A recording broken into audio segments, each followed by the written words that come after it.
So good morning everyone. Good morning sir. I am Philip Adrian Carino from Group 3 and our first lesson will be all about copyright, fair use, and plagiarism. So let's proceed. First of all, we have copyright. So what is copyright? So copyright is the protection granted by the law to the rightful owners of an article or a work, whether it would be music, sound recordings, and etc. Up next, we have fair use. So, it refers to the limitation of the rights that is granted by the copyright law of the author of the ingenious work. Also, it permits unpublished copyright protected works to be used in any circumstances. So, fair use examples are commercials, commentary, search engines, news reporting, parody, and etc. They are also used to teach and to criticize.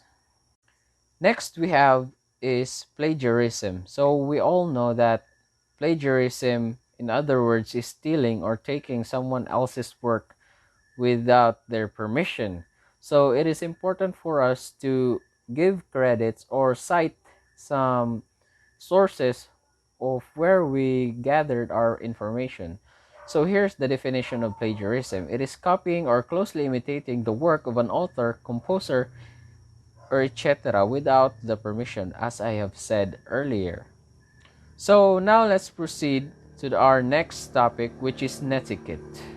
So netiquette, it refers to the behavior or a manner that a person practices while he or she is on a digital platform, such as attending webinars or meetings. On our next slide, we can see an image that talks about netiquette and how we can practice it. First off, we need to secure our identity through having a secure and reliable password manager. Second, we need to secure our VPN connection for our identity to remain from the internet. Third, we need to be mindful of what we post on social media because sometimes it will reflect on who we are and what we do.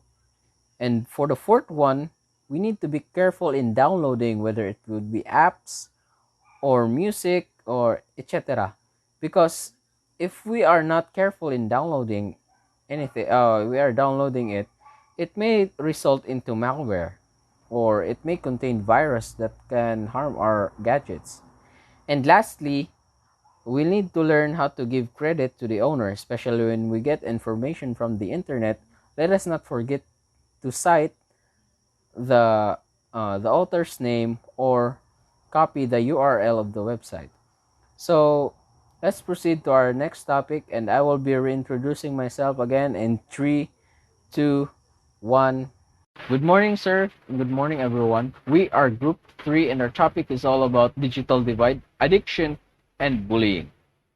So here are the list of our subtopics, which is digital divide, computer addiction, bullying, and its types, namely verbal bullying, social bullying, and physical bullying. So let's proceed.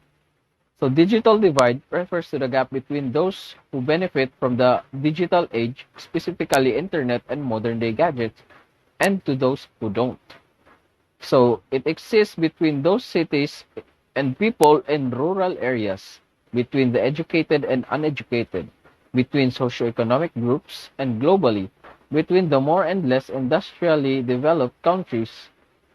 And also, to put it in short, it is the gap between the individuals, households, businesses, and geographic areas who are not able to access the different types of communication or communication technologies. Next, we have computer addiction. So, what is computer addiction? It is a type of disorder in which the individual turns to the internet or plays computer games to change moods, overcome anxiety, deals with depression, reduce isolation or loneliness, or distract themselves from overwhelming problems. So it becomes a happy place to those people who enjoy or who are addicted in playing computer games. So it also has short-term effects and long-term effects. So for the short-term effects, we have unfinished tasks, forgotten responsibilities, and weight gain. Due to the distraction of that, you become forgetful. That's why you forget your task and your responsibilities. Also, you have weight gain. Next, we have long-term effects. First off, we have vision problems. So it is a problem in your eyes. Next, we have neck pain. So we often feel strained in our neck muscles. That's why we feel stiff neck. Next is back ache. It is the pain in the muscles in the vertebral joints, spinal nerves, or sometimes bone-to-bone problems. Lastly, carpal tunnel syndrome. It is a condition that causes pain, numbness, or tingling and weakness in the hand and wrist. Kay mahawoy na siya inig madugay ka og hawid sa imong keyboard. And now for our next topic, let us have Miss Gia Luca for bullying and its types. Thank you. Thank you, Mr. Carino. Now, I'm going to talk about bullying. Bullying is a word we all heard and we are all familiar with. But what exactly is bullying anyway? Bullying is an unwanted aggressive behavior among school-aged children that involves a real or perceived power imbalance, according to StopBullying.org 2019.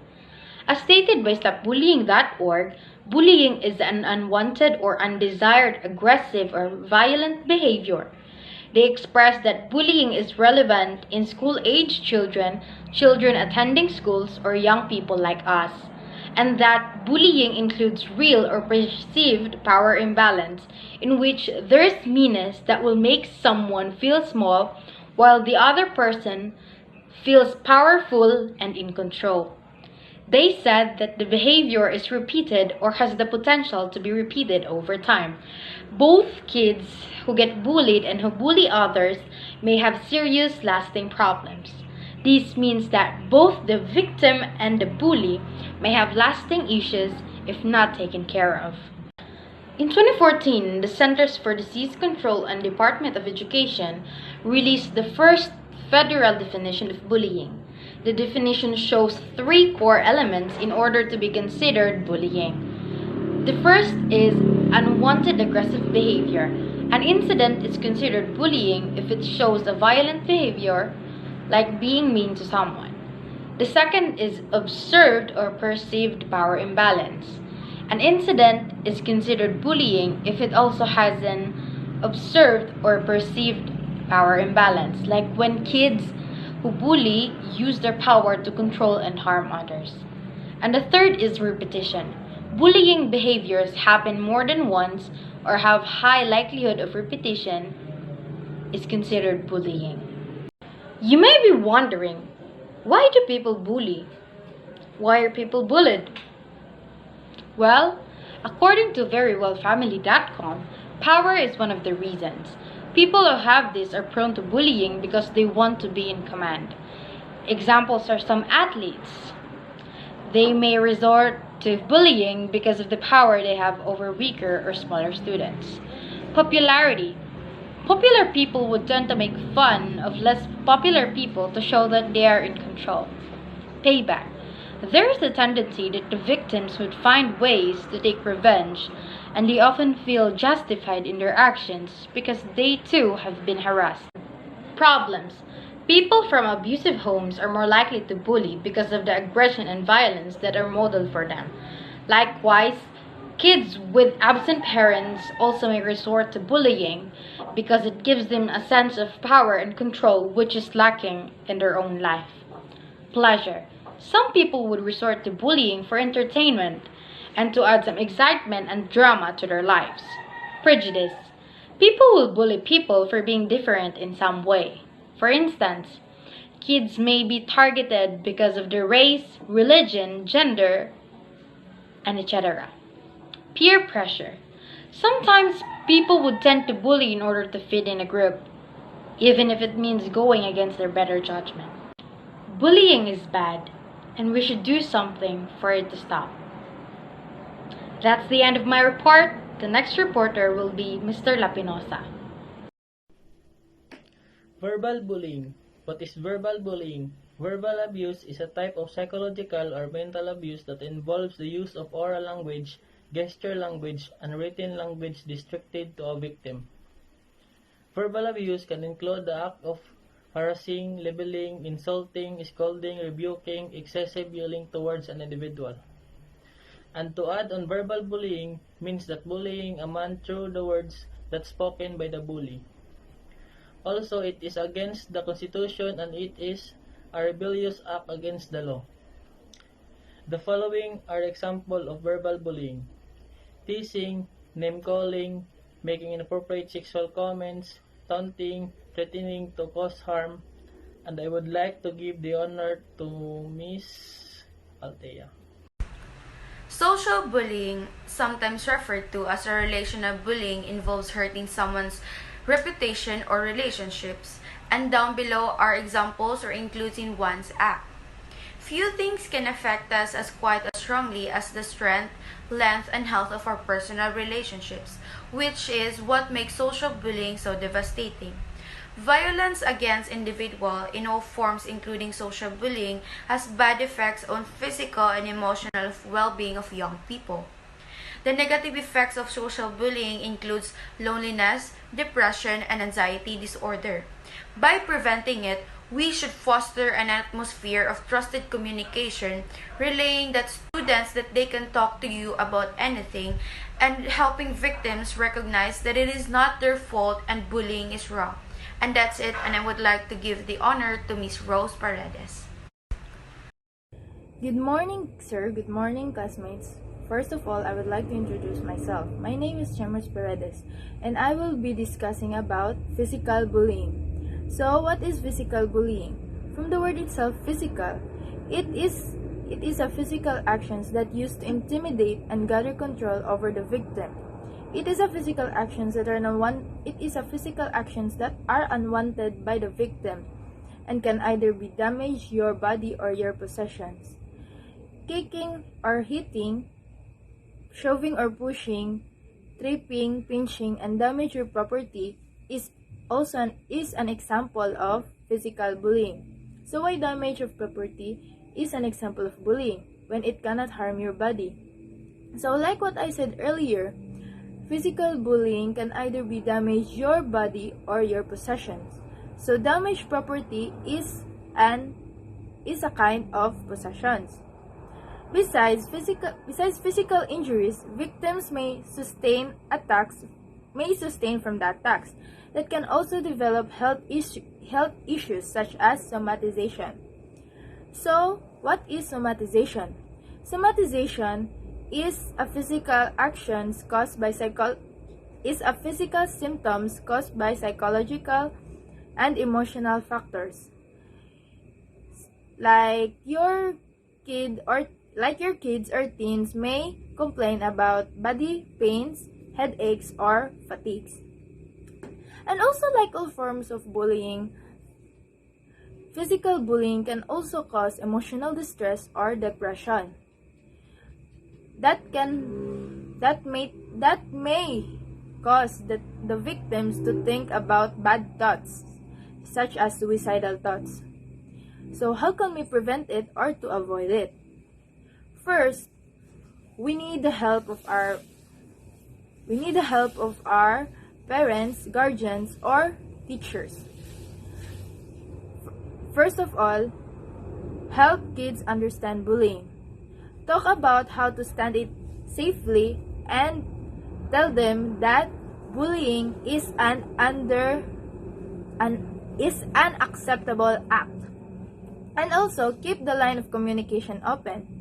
Talk about their concerns, talk about what their problems is, so that it can also help them to be calm and think of the situations. And also encourage kids or teens to do what they want or to do what they love, like their hobbies, sports, and etc. And also be a model of the kids or teens. Show them kindness and respect so that they can never think